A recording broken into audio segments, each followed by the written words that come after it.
I used to work the closing shift at a grocery store, so I've seen a lot of weird stuff. But this is the one night that still makes my skin crawl when I think about it. I wasn't a cashier or anything. I worked in the front end doing a bit of everything. Cleaning, monitoring self-checkout, helping people bag when it got busy. It was a weekday night, maybe 10:15 p.m., about 45 minutes before closing. The store was mostly empty, that weird quiet where the music feels too loud and you can hear the squeak of a single cart from 3 aisles away. We only had a handful of customers left, and everyone was ready to go home. I first noticed her because of the way she was moving through the store, not just shopping, but scanning everything. She was pushing a cart, but it barely had anything in it. Just a few random things thrown in, a single apple, a bottle of water, a loaf of bread. She had this stiff posture, one hand wrapped around the cart handle and the other clutching her phone like it was glued there. No browsing, no comparing prices, just pacing slowly down every aisle, looking at people, not products. At first I figured she was just anxious or paranoid. We get people like that sometimes. But then I saw how fast her mood changed. I was wiping down the self-checkout screens when I heard a sharp voice from the canned goods aisle.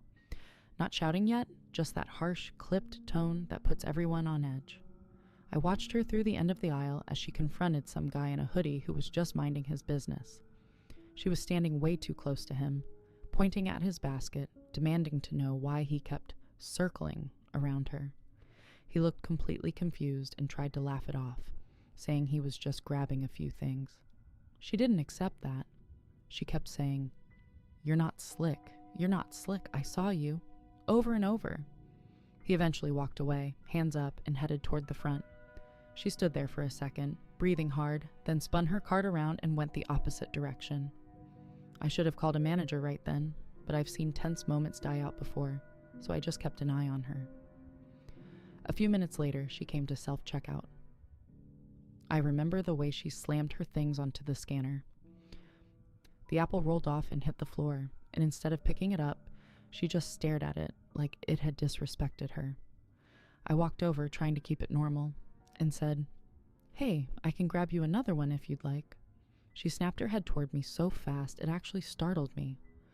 Her eyes were wide but unfocused, like she was looking through me. "No," she said way too sharply. "That's mine. Don't touch my stuff." I backed off and said, "Okay, no problem," and walked back to my station, but I kept watching her out of the corner of my eye. She kept twisting around, scanning the store, like she was expecting someone to jump out. Then a family came up to the self-checkout next to her, a mom, a dad, and a kid who looked maybe 8 years old. The kid was messing with the buttons on the card reader like kids do, and the mom was half arguing with the dad about which chips to get. Completely normal, nothing directed at her. The woman with the cart suddenly turned on them and said loudly, "You can stop staring at me." The family froze. The mom looked genuinely confused and said, "We're not staring at you." The woman stepped closer, leaving her cart behind, and now she was in their space.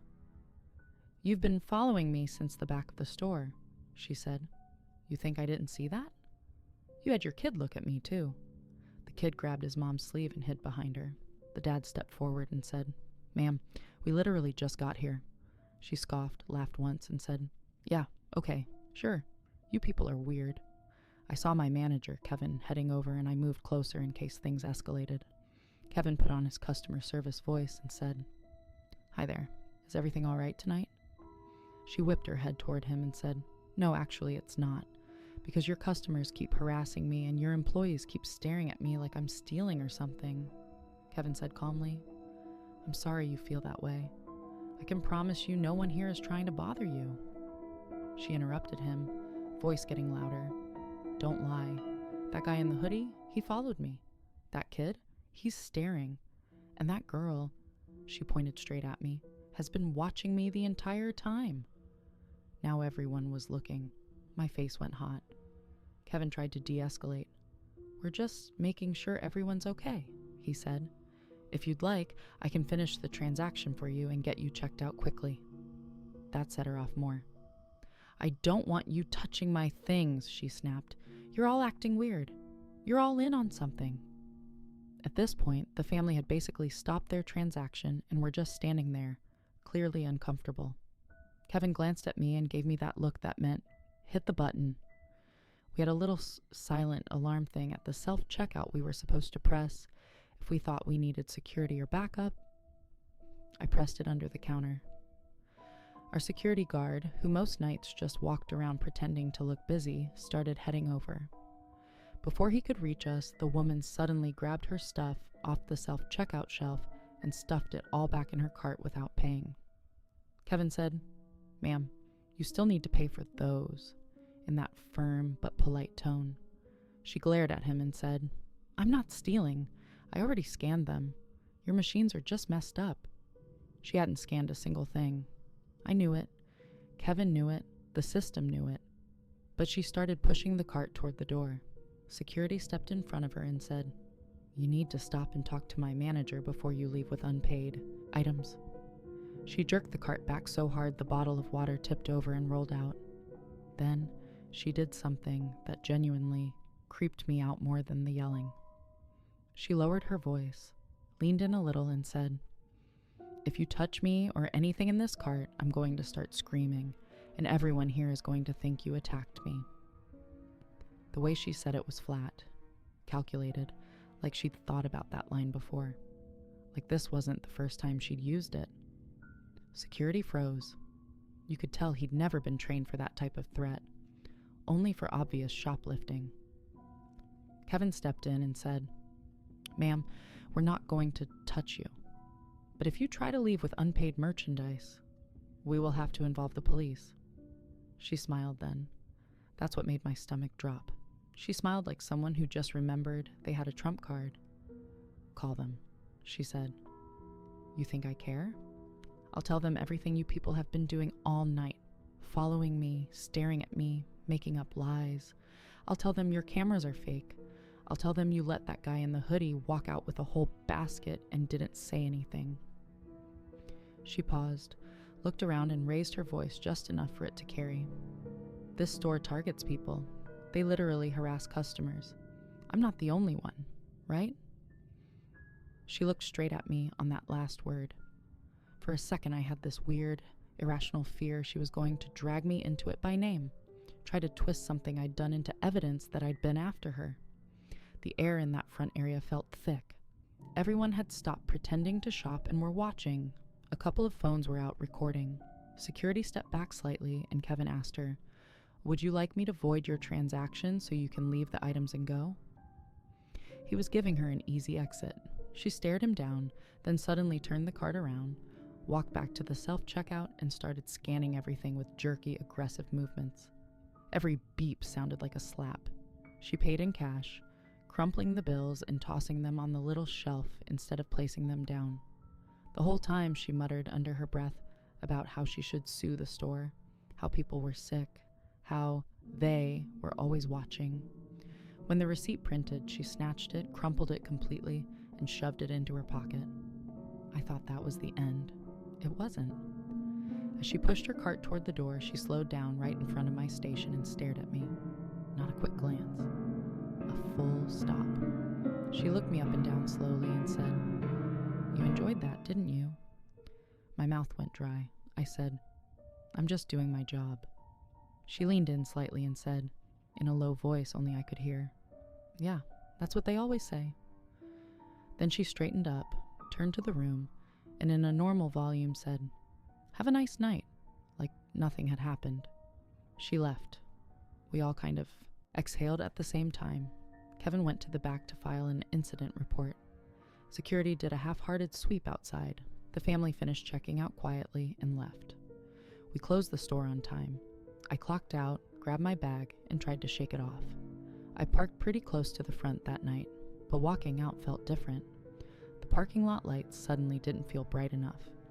There were only a few cars left at that hour. Mostly employee vehicles and one random older sedan I didn't recognize parked farther away. As I walked to my car, I did that thing where you pretend you're not looking around while definitely looking around. I didn't see her. I got in, locked the doors out of habit, and started the engine. As I was letting the car warm up, I looked up and saw movement in my side mirror. The older sedan's headlights clicked on. It pulled out slowly from its spot and rolled across the lot. I wouldn't have thought anything of it if it had gone toward the exit, but it didn't. It curved around and stopped briefly behind my car, then passed by slowly on the driver's side. As it went by, I saw her through my window. Same face, same stiff grip on the steering wheel, eyes straight ahead, not even glancing at me. She drove toward the exit, paused for a few seconds, like she was checking the road, then turned right and disappeared. I sat there for a long minute, heart pounding in the dark, listening to my engine idle. There was no proof she'd waited for me or timed it on purpose. No confrontation, no blocked-in car, nothing that would sound serious if I tried to explain it to someone else. But the way she'd looked at me inside, the way she'd accused everyone of watching her while she watched us, the way she'd threatened to scream and flip the story, I could absolutely picture her sitting in that car, staring at the front doors, deciding whether to stay or go. I drove home with that tight, crawling feeling between my shoulder blades, like I was being followed, even though there were no cars behind me after the first couple of turns. I checked my mirrors too much and double-checked my locks when I got into my apartment. Nothing else happened after that night. She never came back on one of my shifts, or if she did, I didn't see her. But every time someone comes into a store acting like the whole world is out to get them, I think about her. Not yelling because she's out of control, but yelling because she knows if she makes it loud enough and confusing enough, everyone will back off. She didn't need to be strong or armed or huge to be scary. She just needed to be unpredictable and willing to flip reality on its head in front of everyone. And that's what made her the creepiest person I've seen in a place as boring as a grocery store.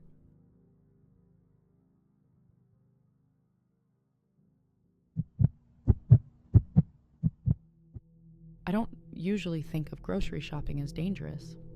Annoying, sure, but not something you go into expecting to be scared. This happened last year when I was living alone in a small apartment about 10 minutes from the store. It was a random Tuesday night, sometime after 9, the kind of late where the store isn't empty, but everyone there looks tired. I put it off all week and finally forced myself to go, still in my work clothes, earbuds in, list half finished in my notes app. As soon as I walked in, I noticed how quiet it was. One cashier, a couple of employees restocking, and maybe 5 or 6 customers. Nothing felt weird at first. I grabbed a basket instead of a cart because I wasn't planning on getting much, just a few things for dinner and some stuff for lunches. I saw him for the first time in the produce section. He was standing right in front of the apples, no cart, no basket, just hands in the pocket of his gray hoodie. He wasn't even pretending to shop, just staring at the display. When I reached past him for a bag of gala apples, he flinched like I'd scared him out of a dream, then laughed and said, "Oh, my bad," like he'd been in the way on purpose. I smiled out of habit and moved on. A couple minutes later, I saw him again by the bread. Same hoodie, same empty hands. He made some small comment about how all the good stuff is always gone by the time normal people get off work. I gave one of those polite half-laughs, said something like, "Yeah, pretty much," and kept walking. I'm not the type to stand there and chat with strangers. I didn't think anything of it beyond, okay, kind of awkward, but whatever. The third time I noticed him was when I stopped in front of the freezer doors. I was standing there comparing frozen meals, trying to decide between something cheap and something that wouldn't make me feel completely gross after, when I felt someone behind me. I stepped a little to the side, assuming they were trying to get to the door I was blocking, and he stepped the same way. I pretended to keep reading labels but watched his reflection in the glass. He was angled toward me, not toward the food, eyes flicking up every few seconds, like he was waiting for me to turn around. That was the first time my stomach did that little drop. I told myself I was overreacting. Stores are small. People run into each other. It's not that deep. So I sped things up, grabbed a couple of things I didn't even really want just so I could get out. As I moved through the aisles, though, he kept appearing. Not right next to me, just close. If I stopped in an aisle, he'd pass by slowly. If I backtracked to grab something I'd forgotten, there he was again at the end of the row, pretending to look at whatever was on the shelf. At some point, I realized I hadn't seen him pick up a single item. No basket, no cart, just him, walking. I told myself I was being dramatic, but I still cut my list short and headed to the front. There were 2 open checkouts. I picked the one with one older woman ahead of me. The other lane was empty. As I put my basket down, I saw him in my peripheral vision. He walked right past the empty lane and got in line behind me. That was the moment my body fully decided this wasn't nothing anymore. While we were waiting, he leaned slightly forward and said, "You live around here, right? I've seen you before." My brain did that thing where it tries to be polite even when it's screaming. I nodded once and said, "Yeah, kind of," without giving anything specific. He repeated, "Kind of," under his breath like he was rolling the word around, then asked my name. I gave him the shortened version, not my full one. He smiled and said it back to me like he was memorizing it. Then, as casually as if he was asking what time it was, he asked, "You got a number I can text you at?" I didn't laugh or soften it. I just said, "No, sorry." He stared at me for a second too long.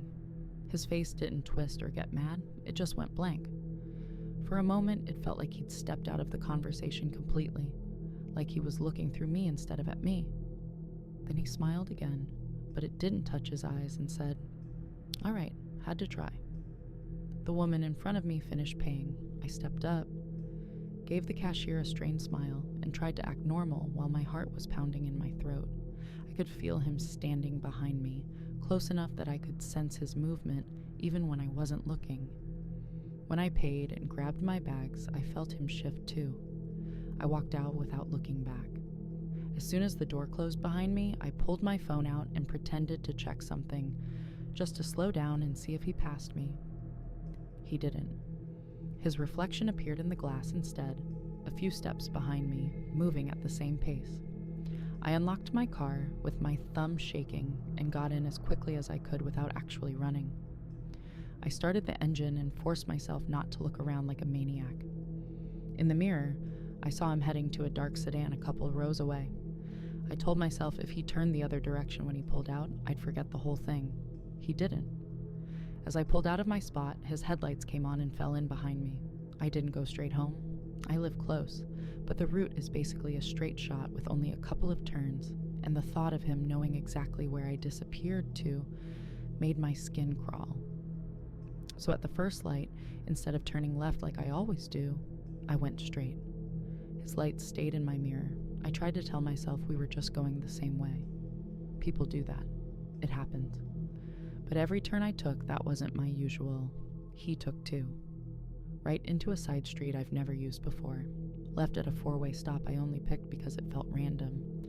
Every time I checked, he was still there. Never tailgating, never speeding. Just calmly keeping up like he had nowhere else to be. My chest felt tight and my hands were slick on the steering wheel. I remember thinking that I didn't even have pepper spray on me, that my trunk was full of reusable bags and nothing that could be used as a weapon. It was such a stupid thing to focus on, but that's where my brain went.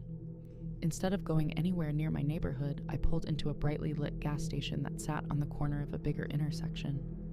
There were a few cars at the pumps and a couple of people inside. I told myself he'd keep going, that I would see him drive past and feel stupid for being paranoid. He didn't. He turned in too, slower than I did, and parked at the far edge of the lot facing my car. He didn't get out. He just sat there, hands still on the wheel. I pretended to check my phone again, even though there was no one I felt comfortable calling in that moment. I kept my doors locked and watched him through my peripheral vision, trying not to make it obvious. We stayed like that for what felt like forever, but was probably 3 or 4 minutes. Finally, he put his car in gear, pulled out of the lot, and disappeared into the traffic. I still didn't leave right away. I went inside, bought a bottle of water I didn't need, and stood by the window, pretending to look at snacks until I was sure he wasn't circling back. When I finally drove home, I took a completely different route, checking my mirrors constantly until I pulled into my complex. I parked in a different spot than usual, heart still racing, and practically speed walked to my door. Once I was inside with the deadbolt turned, I exhaled for the first time in what felt like an hour. I told myself it was over, that it was just an uncomfortable encounter with a socially off stranger and nothing else. For a couple of days, it seemed like I was right. Then, on Friday evening, I was coming up the stairs with a small bag of takeout when I heard someone say my name behind me, the shortened version. I turned around and there he was at the bottom of the stairs, wearing the same gray hoodie, hands in his pockets, like this was the most casual thing in the world. My stomach dropped so hard I felt dizzy. He smiled and said, "Knew it was you. I recognized your car." That sentence alone made me feel like throwing up. I hadn't gone back to the store since that night. I hadn't parked in my usual spot. The only way he could have recognized my car was if he'd already been here looking. I forced my voice to stay steady and said, "You shouldn't be here." He laughed softly and shrugged. "Relax, I'm not breaking in or anything. I just wanted to talk. You rushed off the other night." The way he said it, like I'd been rude leaving a conversation instead of trying not to be followed, lit something in me. I said, more bluntly, "I'm not interested. You need to leave." His smile faded at the edges. Again, not full anger, just this strange disappointment mixed with confusion, like he genuinely couldn't understand why this wasn't okay. "I'm not doing anything," he said. "We're just talking." "We're not," I said. "I'm going inside now." I backed up the last few steps and unlocked my door with shaking hands, watching him the whole time. He didn't move toward me, but he didn't walk away either. He just stayed there at the bottom of the stairs looking up. I shut the door, locked both locks, and stood there, listening. After a minute or two, I heard footsteps going back down. I went to the peephole and watched him walk out of the building like he had all the time in the world. The next morning, I went to the leasing office as soon as they opened and told them what happened. The woman at the desk took it seriously, wrote everything down, and asked if I had a description or plate number. I didn't, which made me feel stupid and helpless, but she still said they'd let security know and keep an eye on the parking lot. For a while, nothing else happened. I switched my routine, started shopping at a different store across town, never at night. I parked in different spots, varied the times I got home, and got in the habit of looking around before unlocking my door. A couple weeks later, my downstairs neighbor caught me in the hallway and asked, half joking, how many guys I had chasing me. When I asked what she meant, she said some dude had knocked on her door asking which apartment the girl with the gray Corolla lived in, because he couldn't remember the number. She told him she didn't know and shut the door, but the way she described him made my hand start shaking again. Same hoodie, same age, same slightly off smile. That was the moment it stopped feeling like a creepy coincidence and fully turned into something else. I reported it again, this time asking if I could break my lease early. There were fees, and it was a hassle, but I did it.